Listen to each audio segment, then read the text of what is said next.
Right back to Deuce Robot Annie. Check it out, guys. I love that Mega 2560 Plus. That thing is just lightning in a bottle. If you guys haven't tried that Key Studio Mega 2560 Plus, just give it a look. And look, there's the data connections for it. Boom, boom. So I got the ESP32s. I got another ESP32, and those two 8266s are going. So, Bill, going for the internet, the IoT, the Arduino IoT. I signed up for the thing, watched the tutorial, set up the dashboard. I didn't do any create things yet or nothing like that because I'm not ready. I want to watch it like maybe, I don't know, 200-300 more times so I can like get a hold of it. And so there you go, guys. And plus, I was talking to Frog and Toad there, and I told them, if you guys haven't checked it out, check out Pi Apps by Freedom Tech. Man, God bless the good and gifted man that wrote that, because let me tell you, it really helps you with the Pi 3B Plus. And that board right there is every bit as capable as the Jetson Nano. And especially for what they have for it today. I even found a version of an SD card that you can get image from Ubiquity Robotics, another cool place with a bunch of cool people at it. That already comes, you can flash it, and it comes with ROS Kinetic running on it already. It's a little tricky and a little weird looking when it boots up to the Pi, and but it works. It's gonna work great. I have the card image over there. I didn't put it in this yet. I really don't want to put it in this one. I would really like to put it in another Pi 3B Plus, but I'm not going to put it in any of the ones that I have now because they've gone very expensive, and the availability of them is just, I'm not going to really do a lot more. I tried it in this one. It booted up fine, no problems, no errors. It has all the settings for the Raspberry Pi in it also, so you can go to all the things, surf the web, go to Pi settings, configuration, and all that.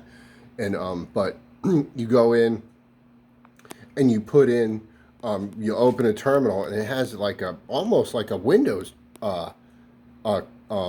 command terminal that pops up. It's really cool. So it pops up, and you put in a command to stop it from automatically running for the Magni robot, which is what it comes flash with. So, okay, you do that, and it turns that off. So now you can just run ROSCore and start putting your packages in. And it's really cool. So that's one of the things that came for it. Pi Apps. If you guys can somehow go check out Pi Apps if you haven't already. Freedom Tech, like I said, you'll love it, man. That thing just, I was having problems. I was like, why isn't the sound working? Why isn't the Bluetooth hooking up to anything? You know, why won't the computer speakers work on it? And I was going on the internet and finding out a lot of other people were coming up with the same issue. Put Pi Apps in. For one, it has Arduino right in the top of it. You just go bang, boom, there's 1.18, 8.19 right there in the machine almost immediately. And then you put Audacious in, that's going to solve just about every other problem that you could have with this thing as far as sound goes, and the Bluetooth and everything pairing up to it. So it gets around all this extra stuff you got to do. So until next time, everybody, a long-winded conversation here from the Annie Project. Here, I'll give you a tour. So we're starting to get everything hooked up. There's Annie's computer speakers. Those are separate from the stereo system now. So Annie's got the capability to where, like Annie's subwoofer, that thing rocks too. So she can run on this with the other part of the stereo or any other Bluetooth that you want to put to her, your phone. But I wanted, Pi Apps is in this, and it works. It's got a cool dashboard with that particular tablet right there. But yeah, those now, if you want to put like what's that, eSpeak in there, you'll have the speakers for it. So, and also Pi Apps has something in there so you can run the USB camera on the Raspberry Pi 3B Plus. Thank you very much. So now you can put Visual Studio Code, OpenCV.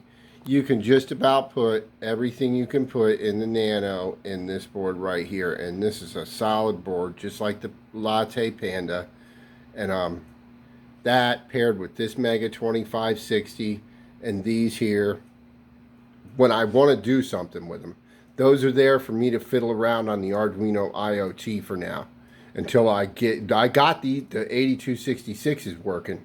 Those two will talk to each other. This one here, I've got another one of those coming tomorrow or the next day. And then a Wi-Fi module that's going to plug into this dude, hopefully.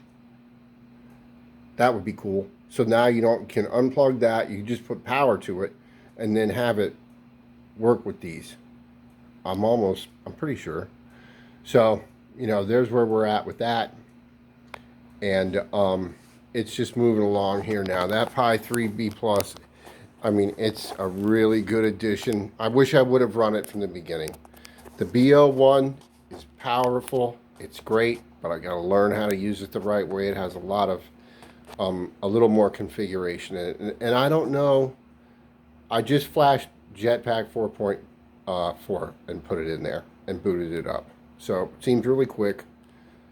And with a brand new 64 gigabyte Samsung Evo card, so it's plenty. It's not the 128, but it's still enough. Right, Annie?